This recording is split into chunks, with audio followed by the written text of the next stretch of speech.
How do you keep your money safe while you're online? Our lives and technology, they're getting more and more interconnected, and this includes our financial lives too. So, I have a few tips for you on how to keep your money safe while you're browsing around the internet. Now, one of the first things that you should do when trying to protect your online financial accounts is to use a strong and unique password. A strong password uses a combination of uppercase, lowercase letters. You got to throw in some numbers, some special characters like periods, commas, and dollar signs. It's also important to avoid using any guessable information like your name or birth date. Please don't do that. They can find that on Facebook or just Google very, very easily. When it comes to making sure that your password is unique, I'm sure we all have that family member or friend that uses the same password over and over again for every website that they visit. And this is a horrible idea for many different reasons. But the biggest one is that there have been a lot of data breaches over the past few years. I'm sure we've all gotten that email or some letter about a class action lawsuit. And oftentimes in these breaches, usernames and passwords are stolen in these attacks. So if your information is stolen, it's almost guaranteed that they're going to go and just try those username and passwords on every website that they can possibly find.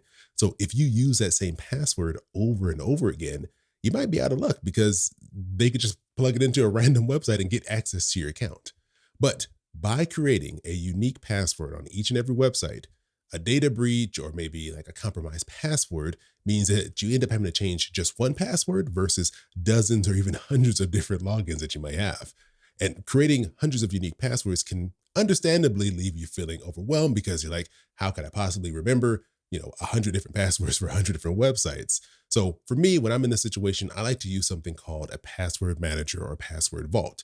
There are services out there like Bitwarden or 1Password that allow you to easily create these really strong, unique passwords while also saving them in a database that you can easily access anytime you need them. For tip number two, let's talk about two-factor authentication. In the first tip, I talked about how passwords can be stolen, which is obviously a bad thing. You don't want that to happen.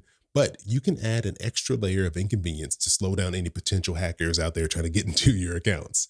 A password is what you would consider like your first layer of authenticating your identity. On many websites, though, you can add a second layer by enabling something called two factor authentication.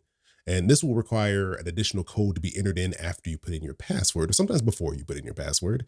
And this could be like a multi digit code that is emailed or texted to you, or a randomly generated code that's created in an app like Google or Microsoft Authenticator. Using authenticator apps is the more secure choice because there are ways for them to get around and get access to your phone number. So, getting something from an app that's on your device does give you a little extra layer of security. But really, using either of these options provides more safety than just using a password alone. The point is to make getting into your accounts as inconvenient as possible. We don't want anyone to have easy access to just walk into your bank accounts or your investment accounts and mess things up for you. My third and final tip is for those of you who like to be out and about. Maybe you're someone who likes to take your laptop to the coffee shop, or you're just out all the time, but your cell phone has horrible reception. If you're someone who is likely to hop on just a random Wi-Fi network wherever you might be, I want you to be careful because you got to be really cautious with what website you visit while you're on someone else's network. Because I'm making a practice that I never access my financial accounts when I'm on an unsecured network, like an unfamiliar network, one I've never been on before. It's not my personal home network, so I know it's safe.